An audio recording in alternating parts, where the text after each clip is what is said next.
નમસ્કાર વિદ્યાર્થી મિત્રો, અગાઉના લેક્ચરમાં આપણે સહસંબંધનો અર્થ, સહશબ્દાંકનો અર્થ, સહસંબંધના પ્રકારો અને સહશબ્દાંક નક્કી કરવાની રીતો વિશે અભ્યાસ કર્યો હતો. હવે સહશબ્દાંકની રીતો જે હતી એમાં પ્રથમ રીત હતી વિકર્ણ આકૃતિ રીત. સહશબ્દાંક નક્કી કરવાની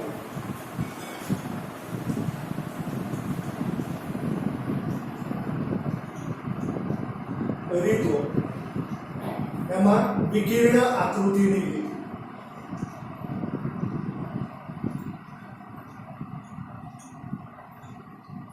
વિદ્યાર્થી મિત્રો, અહીંયા એક ખાસ ધ્યાન રાખીશું, વિકર્ણ આકૃતિ એટલે બે ચલની જે માહિતી આપેલી હોય, એક ચલની માહિતી અને y ચલની માહિતી, એટલે કે ચલ x અને y ની n કિંમતોની ક્રમિક જોડ આપણને આપેલી હોય. દાખલા તરીકે એક ચલ અને ચલ y એની કિંમતો જે આપી હોય, દાખલા તરીકે 10, 11, 12, 13, 14 આવી રીતે આપે છે. આની કિંમત આપી હોય 100, 110, 120, 130, 140. તો ચલ x અને ચલ y ની n કિંમતોની ક્રમિક જોડ, આ અહીંયા જોડ એટલે 1, 2, 3, 4 અને 5 જોડ આપેલી છે. તો આમાં x ની કિંમત આને x1, y1, x2, y2, x3, y3, x4, y4, x5, y5. તો અહીંયા ચલ x અને y ની n કિંમતોની ક્રમિક જોડ x1 y1, x2 y2, x3 y3 એ પ્રમાણે આપણને xn yn આપેલી હોય. તો ચલ x ની કિંમતોને x અક્ષ ઉપર અહીંયા આલેખ બનાવીએ તો આ x અક્ષ, એ રીતે આ y અક્ષ કહેવાય. ચલ x ની કિંમતોને x અક્ષ ઉપર, y ચલની કિંમતોને y અક્ષ ઉપર દર્શાવી આલેખ પત્રમાં બિંદુઓ મૂકી બિંદુઓને જોડતા જે આકૃતિ મળે તેને વિકર્ણ આકૃતિની રીત કહે છે. તો આપણે પહેલી વ્યાખ્યા લખીશું. ચલ x અને ચલ y ની n કિંમતોની ક્રમિક જોડ x1 y1, x2 y2, xn yn આપેલી છે. પહેલો મુદ્દો, ચલ x અને ચલ y ની n કિંમતોની ક્રમિક જોડ x1 y1, x2 y2, dash dash dash xn yn આપેલી છે. ચલ x ની કિંમતોને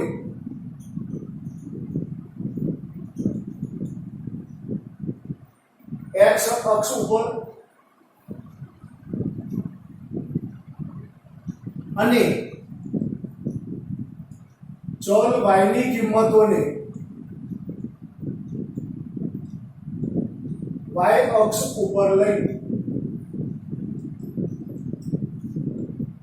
દર્શાવી આલેખ પત્રમાં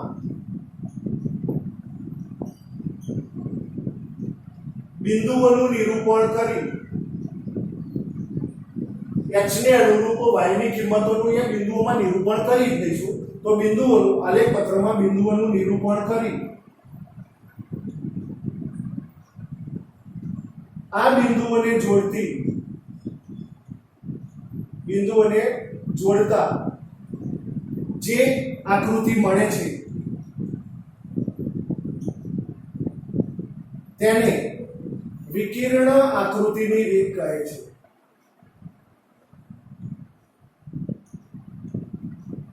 તેને વિકર્ણ આકૃતિ કહે છે. તો આ જે આકૃતિ આપણને મળશે એને વિકર્ણ આકૃતિ કહેવાય. તો વિદ્યાર્થી મિત્રો, અહીંયા પહેલામાં પહેલું તો વિકર્ણ આકૃતિની રીત કોને કહેવાય, વિકર્ણ આકૃતિ કોને કહેવાય, અને આ રીતે મેળવેલી આકૃતિની રીતને બરોબર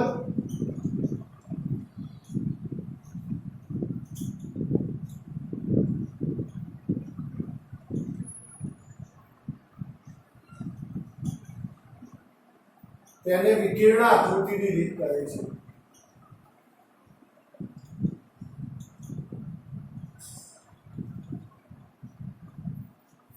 તો વિકર્ણ આકૃતિ મેળવવાની જે રીત છે એને આપણે વિકર્ણ આકૃતિની રીત કહીએ છીએ. તો ચલ x અને ચલ y ની n કિંમતોની ક્રમિક જોડ x1 y1 x2 y2 xn yn આપેલી હોય. ચલ x ની કિંમતોને x અક્ષ ઉપર, ચલ y ની કિંમતોને y અક્ષ ઉપર દર્શાવી આલેખ પત્રમાં બિંદુઓનું નિરૂપણ કરી આ બિંદુઓને જોડતા જે આકૃતિ મળે તેને વિકર્ણ આકૃતિ કહે છે. અને આ પ્રમાણે જે રીત મળી તેને આપણે વિકર્ણ આકૃતિની રીત કહેવાય. હવે વિકર્ણ આકૃતિ એ બહુ સરળ રીત છે.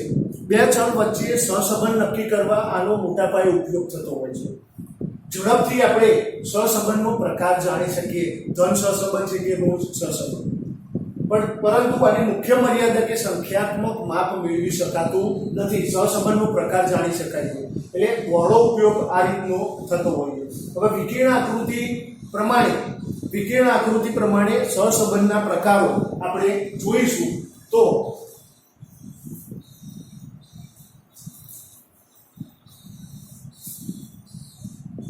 વિકર્ણ આકૃતિ પ્રમાણે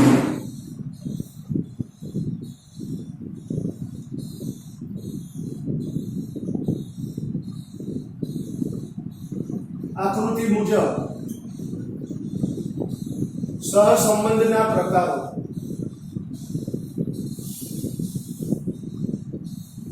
એમાં નંબર 1 જોઈશું આપણે.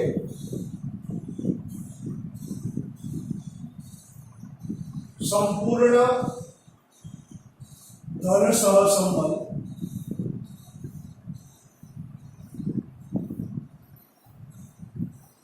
સંપૂર્ણ ધન સહસંબંધ માટે આપણે ઉદાહરણ લઈએ. આ y અક્ષ અને x અક્ષ.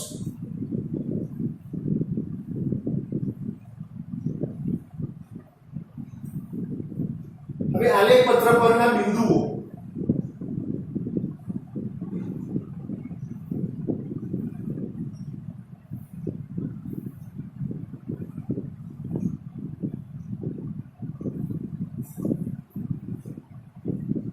જો આલેખ પત્ર પરના બિંદુઓ ડાબી બાજુ નીચેથી જમણી તરફ ઉપર જતી સીધી સુરેખા ઉપર આવેલા હોય. ફરીથી યાદ રાખીશું, વિકર્ણ આકૃતિ પરના બિંદુઓ ડાબી બાજુ નીચેથી જમણી તરફ ઉપર જતી સીધી સુરેખા પર આવેલા હોય તો તે બે ચલ વચ્ચે સંપૂર્ણ ધન સહસંબંધ છે તેમ કહેવાય. એટલે કે બે ચલો વચ્ચે થતા ફેરફારો એક જ દિશામાં અને અચળ પ્રમાણમાં હોય તો તે બે ચલ વચ્ચે સંપૂર્ણ ધન સહસંબંધ કહી શકાય. તો આની સમજૂતી આપણે લખી દઈશું. જો વિકર્ણ આકૃતિ પરના બિંદુઓ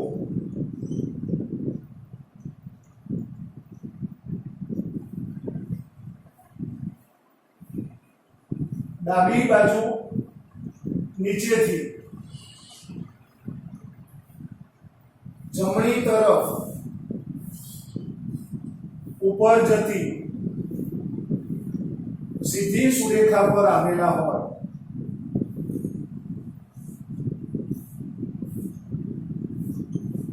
તો તે બે ચલ વચ્ચે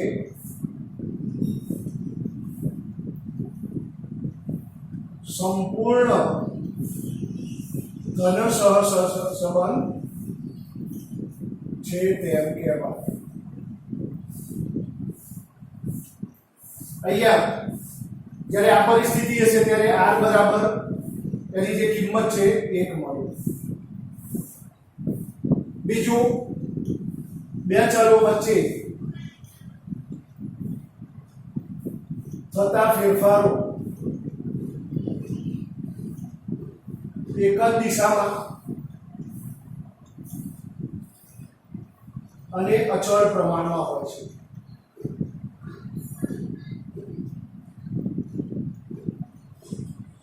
વર્તુળની ત્રિજ્યા અને પરિઘની વાત છે. તો બરોબર, તો આ સંપૂર્ણ ધન સહસંબંધ ડાબી બાજુ નીચેથી જમણી તરફ ઉપર જતી સીધી સુરેખા પર બિંદુઓ આવેલા હોય તો બે ચલ વચ્ચે સંપૂર્ણ ધન સહસંબંધ જે કહેવાય. r ની કિંમત અહીંયા 1 મળશે આપણને. બે ચલો વચ્ચે થતા ફેરફારો એક જ દિશામાં બરોબર, વધે વધે, ઘટે ઘટે, વધે વધે અને અચળ પ્રમાણમાં હોય છે. બીજો પ્રકાર જોઈશું. તો વિદ્યાર્થી મિત્રો આ વસ્તુ આપ આપણા ચોપડામાં નોંધતા રહેજો. ત્યારબાદ બીજો પ્રકાર જોઈશું.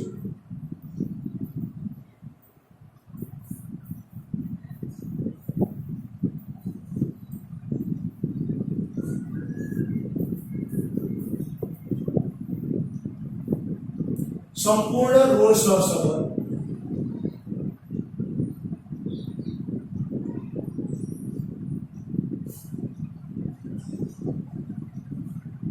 તો એની આકૃતિ જોઈએ આપણે.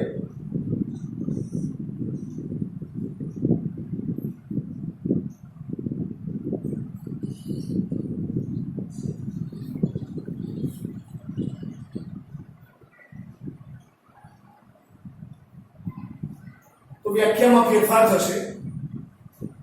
જો વિકર્ણ આકૃતિ પરના બિંદુઓ, વિકર્ણ આકૃતિ પરના બિંદુઓ, હવે દિશા બદલાઈ ગઈ આપણી.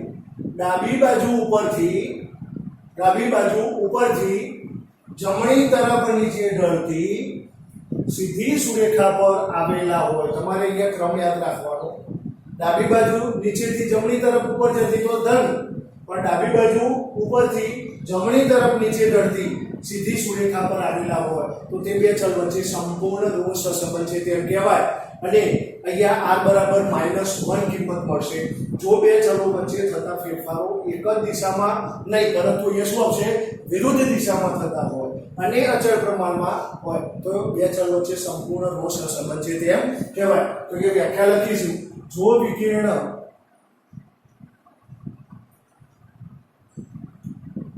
આકૃતિ પરના બિંદુઓ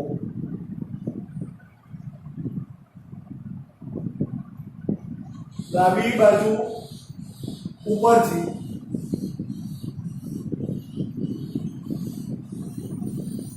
જમણી બાજુ નીચે ઢળતી સીધી સુરેખા પર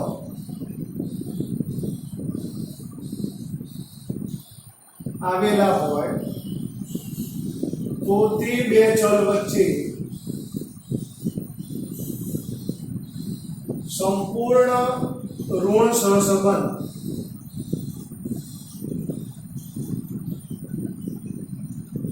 છે તેમ કહેવાય. અહીંયા r બરાબર -1 મળી. અને ત્રીજો મુદ્દો, બે ચલો વચ્ચે થતા ફેરફારો કેવા હોય, વિરુદ્ધ દિશાના અને અચળ પ્રમાણમાં. બે ચલો વચ્ચે થતા ફેરફારો વિરુદ્ધ દિશામાં અને અચળ પ્રમાણમાં હોય છે.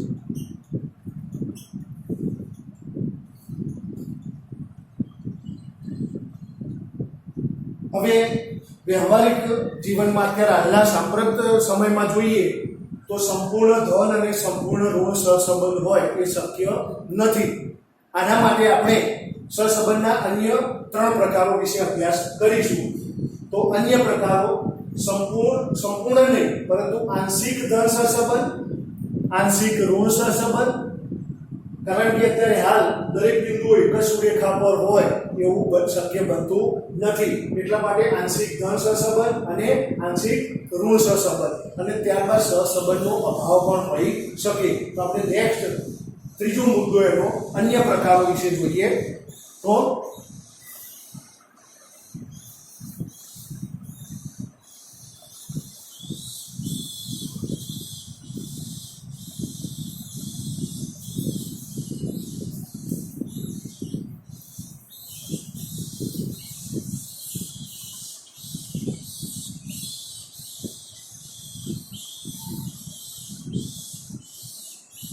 અન્ય પ્રકારોમાં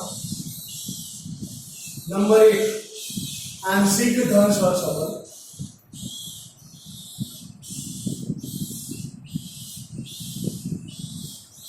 તો એ આકૃતિ આપણે જોઈએ.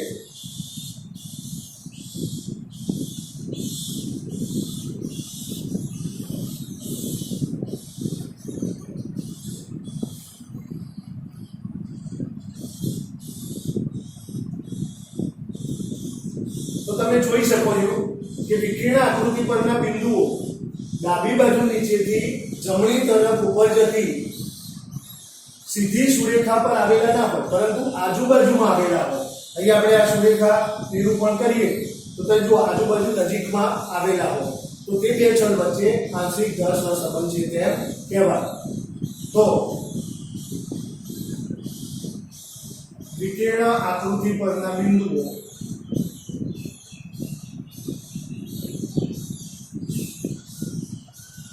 ડાબી બાજુ નીચેથી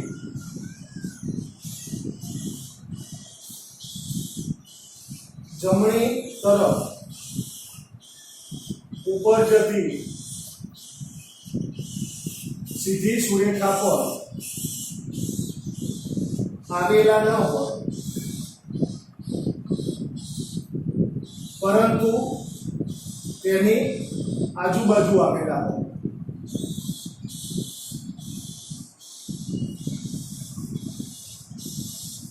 તો તે બે ચલો વચ્ચે આંશિક ધન સહસંબંધ છે તેમ કહેવાય. અહીંયા r ની કિંમત એક્ઝેક્ટ +1 નહીં આપી પરંતુ 1 ની નજીક હશે, +1 ની એટલે કે 0.98 હોય, 0.85, 0.99, 98, 90, 1 ની નજીક હોઈ શકે. બરોબર. ત્યારબાદ બે ચલો વચ્ચે થતા ફેરફારો કેવા છે? અહીંયા એક જ દિશામાં ખરા પરંતુ અચળ પ્રમાણમાં ના હોય. બે ચલો વચ્ચે થતા ફેરફારો એક જ દિશામાં હોય પરંતુ અચળ પ્રમાણમાં ન હોય.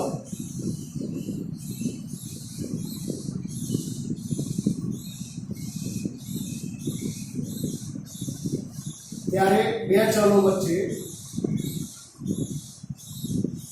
આંશિક ધન સહસંબંધ કહેવાય.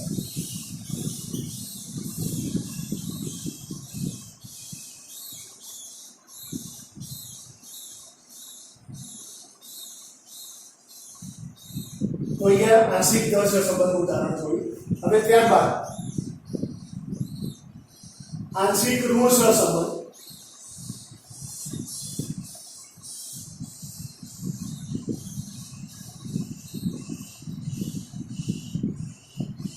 આ પ્રમાણે જઈશું.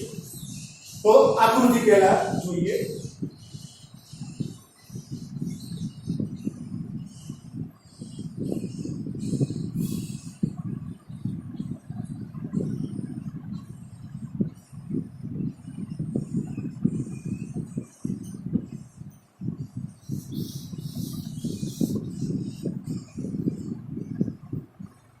તો વિકર્ણ આકૃતિ પરના બિંદુઓ ડાબી બાજુ ઉપરથી જમણી તરફ નીચે ઢળતી સીધી સુરેખા પર આવેલા ન હોય પરંતુ આજુબાજુમાં આવેલા હોય તો બે ચલ વચ્ચે આંશિક ઋણ સહસંબંધ છે તેમ કહેવાય. તો વ્યાખ્યા લખીશું. વિકર્ણ આકૃતિ પરના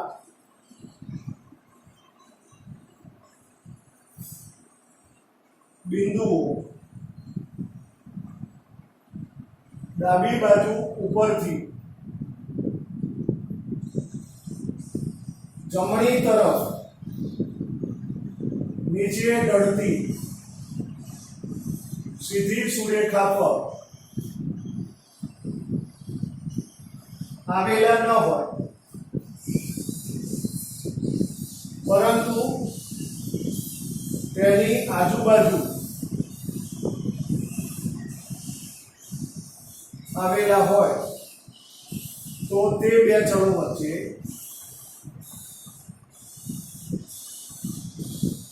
આંશિક ઋણ સહસંબંધ છે તેમ કહેવાય. અહીંયા બીજો મુદ્દો ખાસ યાદ રાખીશું. તો r ની કિંમત કેવી હશે? તો -1 નહીં હોય પણ -1 થી નજીકની હશે. તો r ની કિંમત -0.90 હોય, -0.85, -58.58, તો અહીંયા -1 ની નજીકના પોઈન્ટો હોઈ શકે આ બરાબર, એટલે આંશિક ઋણ સહસંબંધ. તો અહીંયા બીજી વસ્તુ વિચારીએ કે બે ચલો વચ્ચે થતા ફેરફારો અહીંયા કેવા છે, વિરુદ્ધ દિશાના હોય, પરંતુ અચળ પ્રમાણમાં ન હોય. તો જો બે ચલો વચ્ચે થતા ફેરફારો વિરુદ્ધ દિશાના હોય, પરંતુ અચળ પ્રમાણમાં ન હોય, ત્યારે તે બે ચલ વચ્ચે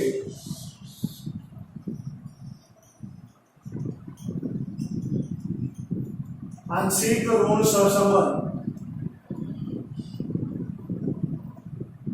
છે તેમ કહેવાય. તો અહીંયા આંશિક ધન સહસંબંધ, આંશિક ઋણ સહસંબંધ, અને ત્રીજો પ્રકાર આપણે પાડી શકીએ. તો ત્રીજો પ્રકાર સહસંબંધનો અભાવ.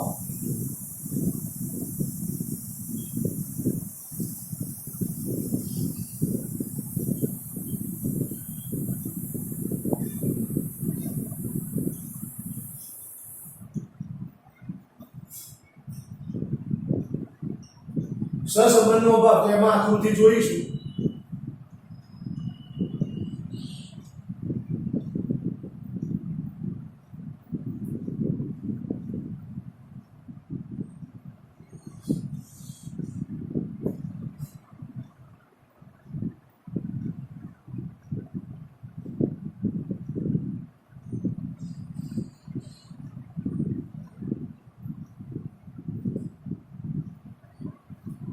તો વિકર્ણ આકૃતિ પરના બિંદુઓ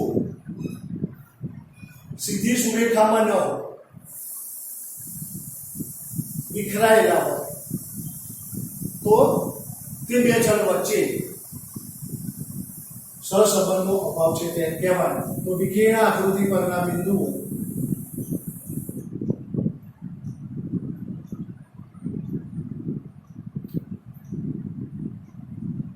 સીધી સુરેખા પર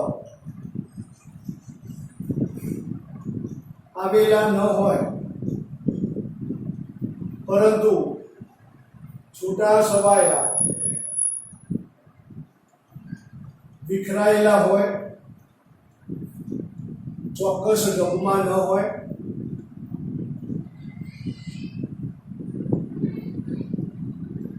તો તે બે ચલો વચ્ચે સહસંબંધનો અભાવ છે તેમ કહેવાય. અહીંયા આની કિંમત શૂન્ય મળશે આપણને, કારણ કે સહસંબંધ જ નથી, બરોબર. તો વિદ્યાર્થી મિત્રો, આપણે વિકર્ણ આકૃતિની રીત કોને કહેવાય, વિકર્ણ આકૃતિ પ્રમાણે સહસંબંધના પ્રકારો આ રીતે થશે. તો આપ આપણા ચોપડામાં આ નોંધી લેશો. હવે વિકર્ણ આકૃતિની રીતના ગુણ અને મર્યાદાઓ વિશે આપણે જોઈ લઈએ. તો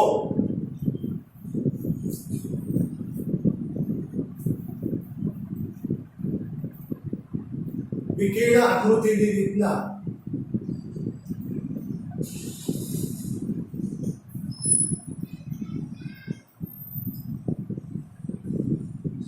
તો પહેલામાં પહેલું તો ગુણ અથવા ફાયદા. નંબર 1, સરળ રીત છે.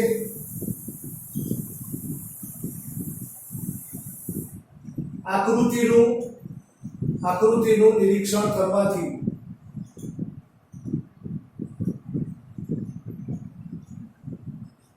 સહસંબંધનો પ્રકાર જાણી શકીએ છીએ.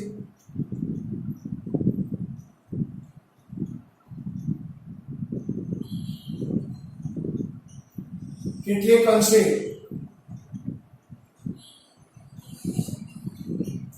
સહસંબંધાંક નું માપ પણ મેળવી શકાય છે.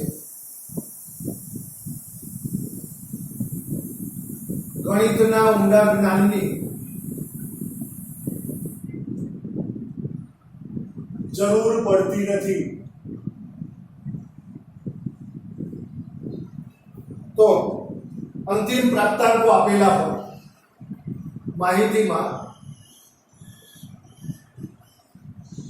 કેટલાક અંતિમ પ્રાપ્તાંકો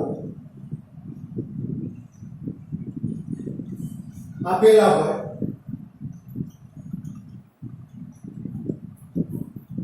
તો પણ સહસંબંધનું સ્વરૂપ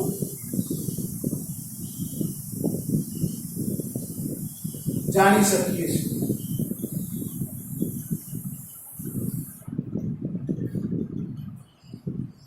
તો એની મર્યાદાઓ કઈ? તો મર્યાદા એક જ છે આની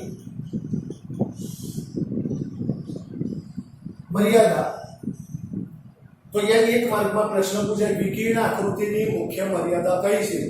તો સહસંબંધનું સ્વરૂપ જાણી શકાય, સહસંબંધનું સ્વરૂપ એટલે કે પ્રકાર જાણી શકીએ છીએ, પરંતુ ઘનિષ્ઠતાનું માપ મેળવી શકાતું નથી. તો અહીંયા બે ચલો વચ્ચેના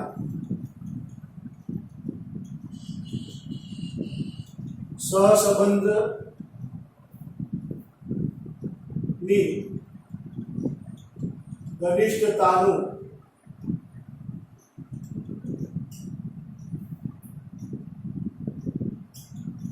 સંખ્યાત્મક માપ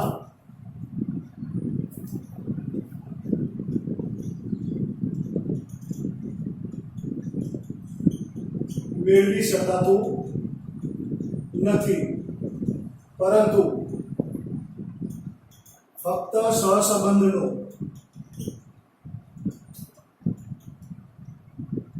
પ્રકાર જ જાણી શકાય છે.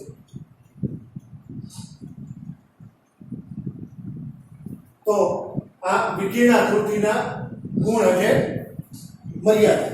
તો ગુણમાં સૌથી સરળમાં સરળ રીત આકૃતિનું નિરીક્ષણ કરવાથી આપણે સહસંબંધનો પ્રકાર ધન છે કે ઋણ તે નક્કી કરી શકીએ. કેટલીક અંશે સહસંબંધાંકનું માપ પણ મેળવી શકાય છે. ગણિતના ખૂબ ઊંડા જ્ઞાનની જરૂર પડતી નથી. માહિતીમાં કેટલાક અંતિમ પ્રાપ્તાંકો આપ્યા હોય તો પણ સહસંબંધનું સ્વરૂપ આપણે જાણી શકીએ છીએ. એ જ રીતે બે ચલો વચ્ચેના સહસંબંધની ઘનિષ્ઠતાનું માપ આપણે સંખ્યાત્મક માપ વિકર્ણ આકૃતિ દ્વારા મેળવી શકાતું નથી, ફક્ત સહસંબંધનો પ્રકાર જાણી શકાય છે.